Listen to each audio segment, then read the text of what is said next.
Jadi ini saya buat contoh-contoh, tuan-tuan, saya sendiri follow sebab saya pengkaji lama dah. Saya follow Twitter golongan ISIS. Mereka mempromosi kitab Tauhid Muhammad bin Abdul Wahab dalam majalah-majalah ISIS, An-Naba dan sebagainya. Mereka mengangkat, bahkan mereka mempromosi kitab Kashfus Syubhat Muhammad bin Abdul Wahab.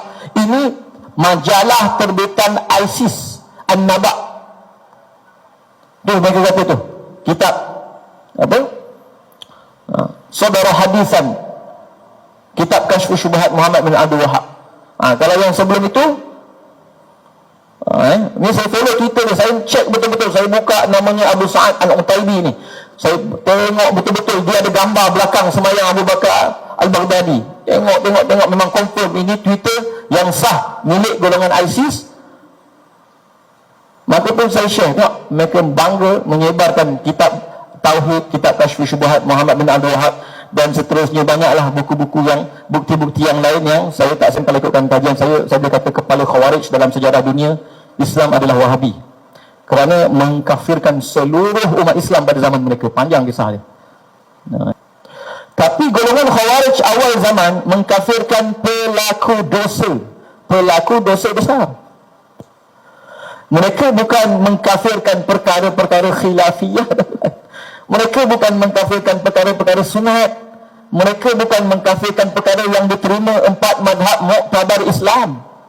Berbeza dengan Khawarij akhir zaman yang mengkafirkan umat Islam kerana perkara-perkara khilafiyah, ataupun kerana memperbanyakkan amalan-amalan sunat, ataupun bahkan perkara-perkara yang disepakati, disyariatkan di sisi 4 madhab pun mereka kafirkan. Jadi sebab tu kata Syed Syarif Abdullah Syarif berkata, sebab tu Wahabi ataupun golongan Khawarij kurun ke-12 yang muncul itu golongan Wahabiyah lebih ekstrim daripada golongan Khawarij awal zaman, kerana mereka mengkafirkan perkara-perkara khilafiyah. Bahkan ini yang saya ambil contoh yang memang depan mata kita, tuan-tuan. Perkara-perkara khilafiyah baru-baru ni semua orang tahu. Ada yang share, yang satu orang Syria dia nampak lambang capal dekat dalam satu masjid, dia kata berhala dah ada dalam masjid. Lambang capal jadi berhala. Kalau saya ingat di almarhum Dr. Muhammad Osman Al-Muhammadi, dia kata golongan ini telah menggunakan istilah kuburiyun, satu istilah yang sangat baru untuk menghukum umat Islam yang lain dengan kekafiran. Mereka kata mereka ni penyembah kubur, istilah kuburiyun. Bahkan ada satu fatwa yang saya baca tentang pondok-pondok yang buat borang untuk tahlil dengan upah. Fatwa tu kata apa? Ini seperti surat pengampunan dosa oleh gereja pada zaman gelap Eropah dulu. Sedangkan kalau kita faham, mengambil upah bagi ibadat sunat bukannya jadi dosa, tuan-tuan. Kalau kita jadi imam, kita ambil elang jadi imam, apa hukum solat kita? Sah ke? Memang sah. Yang bertukar ialah status daripada sunat muakkad menjadi fardu ain, kerana telah mengambil upah sebagai imam. Begitu juga mendoakan, mengadakan tahlil ibadah kepada orang yang telah meninggal dunia, hukumnya sunat.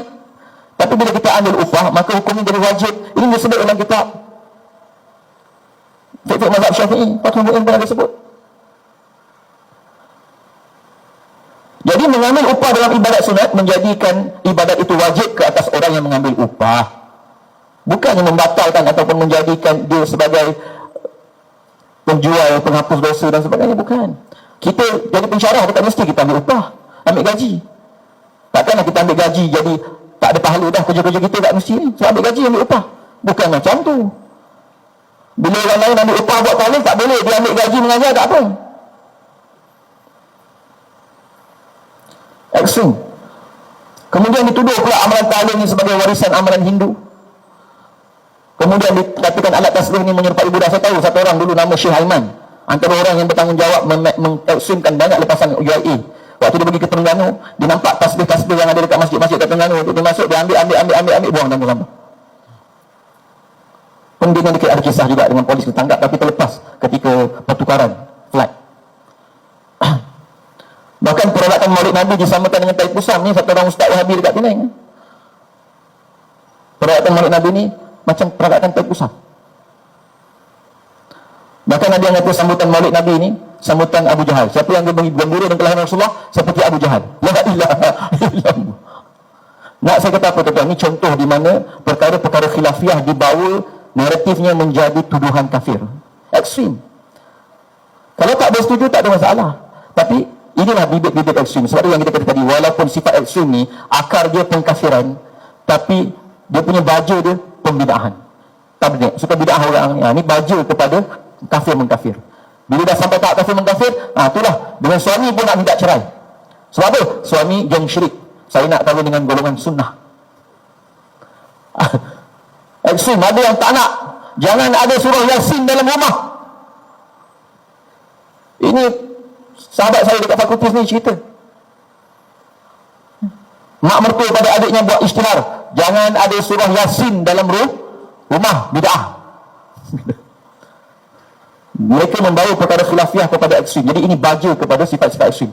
Sebab itulah kenapa kita Ahli Sunnah wal Jamaah terpaksa membincangkan bid'ah-bid'ah, konsep-konsep bid'ah, isu-isu khilafiyah. Bukan sebab kita nak membangkitkan perkara-perkara khilafiyah, tetapi tak nak jadikan perkara khilafiyah yang telah dibawa oleh golongan ini sebagai baja kepada kafir mengkafir. Seperti mana yang tuan-tuan boleh tengok ini. Ini contoh sedikit. Saya himpun sebahagian-sebahagiannya. Burdah Barzanji, dia kata penuh dengan kalam syirik. Bukan orang lain, ustaz kat Malaysia ni tuan-tuan. Jadi kalau tak bersetuju, tak apa, tak ada masalah perkara sunat sahaja, perkara khilafiyah sahaja. Tapi bila membawa naratif seolah-olah kafir syirik, ini yang akan membawa kepada sifat ekstremisme. Dan tuan-tuan yang dimuliakan Allah, saya tutup di sini sajalah. Kemudian kesan dan sikap ekstrim ni, umat Islam bergaduh, umat Islam bincang.